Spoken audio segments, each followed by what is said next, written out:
টিফু ভাইয়ের কথাগুলো শুনে যান কি বলে, এক নজর দেখে যান। পুরুষ জন্ম দিয়ে রেখেছেন নোয়াখালীতে, পুরুষ জন্ম দিয়েছেন বলে আজকে আপনারা কিছু পান।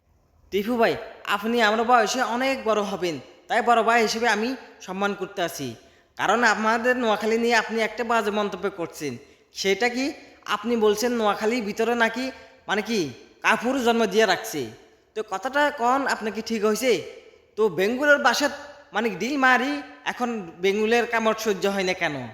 হ্যাঁ, আপনি একজন আর আপনাদের কুমিল্লা মানুষ। তো আমরা আন্দোলন করতেছি আমাদের নোয়াখালী বিভাগের নিয়ে, আর আপনারা করতে আছেন আপনাদের কুমিল্লা নিয়ে। সমস্যা নাই, আপনারা আপনাদের আন্দোলন করেন, আমরা আমাদের আন্দোলন করি, এতটুকু। তো এখানে কাদাকাদি ছোড়াছুরি এগুলো করা দরকার কি? তো আপনারা তো মানুষ তো বিভিন্ন জেলায় বলে ইতর, কুমিল্লা মানুষ ইতর। এই যে আপনারা তো প্রমাণ করে দিলেন।